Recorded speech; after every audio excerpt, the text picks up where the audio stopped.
Hi guys, kumusta kayo? Here, my again, Teacher Annie, and for today's video, samahan nyo akong mag-sort ng mga papers para sa aking thesis na ipapa-hardbound. Pasensya na kayo sa boses ko, medyo malat. Medyo paos kasi minum ako ng malamig na tubig kagabi. So, andyan ako ngayon sa school, dyan ako nagpiprint kasi medyo busy kami. Kaya dinala ko na lang sa school yung printer ko para doon na lang ako mag-print ng thesis ko.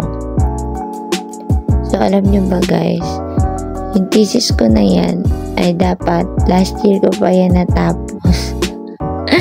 Dahil nagpahinga ako ng 1 taon, medyo na-stagnant yung thesis ko ng 1 year. Kaya ngayon ko lang siya na ipagpatuloy. Pero alam nyo guys, okay lang yun. Sa buhay, pag napapagod tayo, magpahinga tayo. Huwag tayo palaging gulang ng go.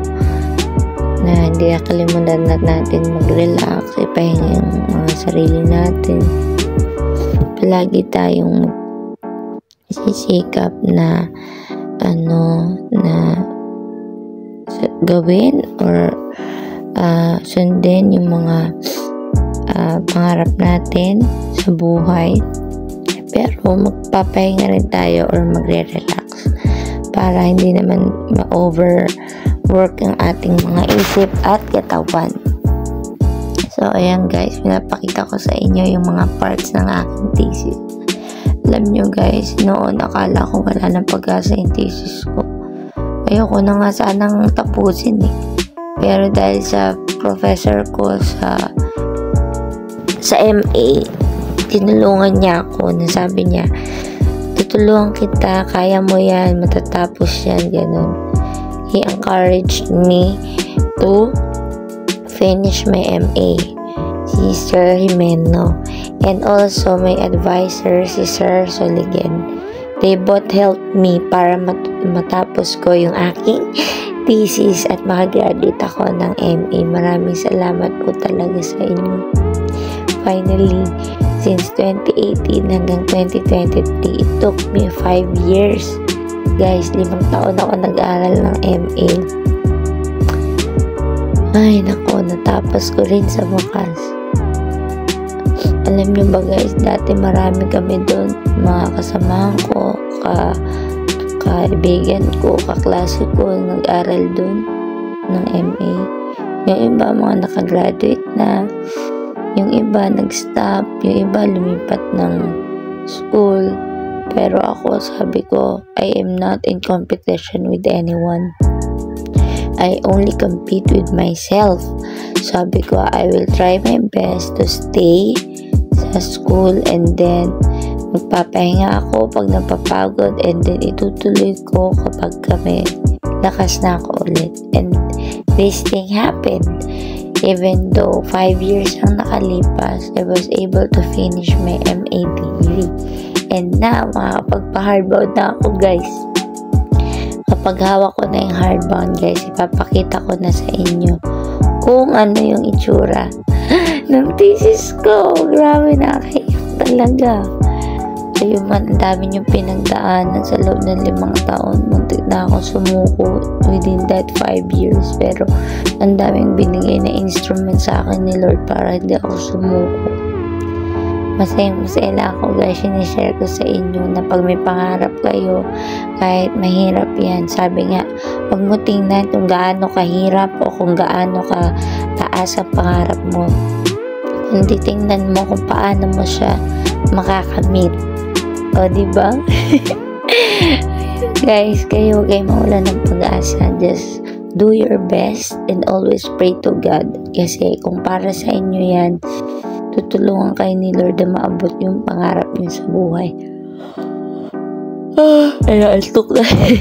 Huwag lang kayo mawala ng pag-asa. Okay? Kasi God is good all the time. Sa mga estudyante ko nanonood, mag-aral kayong mabuti. Tulungan nyo yung parents nyo. Maging mabuti kayong mga tao. Hanggat may pagkakataon na makatulong sa kapwa, tumulong kayo. Because God sees, God knows, and He appreciates all of us. Okay? So, maraming salamat talaga, Lord. Diyos ko, kulang pa yung salitang thank you para pasalamatan ko kayo sa lahat ng kabutihan at miracle na ginawa niya sa buhay ko.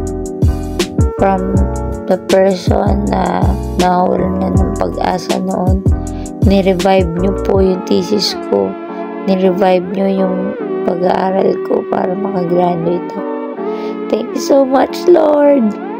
And eto na guys, mga estudyante ko, panoorin niyo sila, nagti-TikTok sila.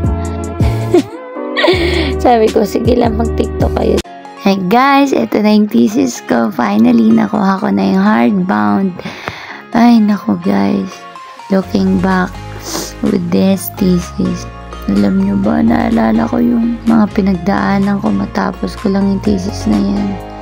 Kung paano ako nagsimula kasama yung mga kaklase ko, yung kapatid ko, yung mga kaibigan ko sa paggawa ng thesis ko. Kasabay ko sila na gumagawa hanggang sa yun nga, na iba-iba na kami ng mga tadhana. Pero ako, nagstay ako sa URS para tapusin yung thesis ko. Tinulungan ako ng mga professors ko, ng mga co-teachers ko, ng mga estudyante sa school namin, ng pamilya ko. Talagang hindi ko siya sinukuan guys hanggang sa matapos ko yan. Ay naku, hindi naging madali ang pagbuo ng thesis na yan. Kaya sobrang worth it niyan, maipasa ko lang yan. Bukas, ipapasa ko na yan sa aming eskwelahan sa URS. Salamat Lord! Finally talaga, after 5 long years of studying my MA, finally, nakatapos na ako ng masteral. Tunay nga yung aking pinaniniwalaan sa buhay, na ang taong masikap, kayang tuparin anuman ang kanyang pangarap.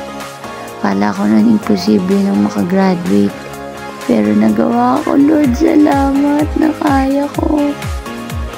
Thank you, Lord. Salamat po. Kayo po ang dahilan bakit ako ngayon masayang masaya.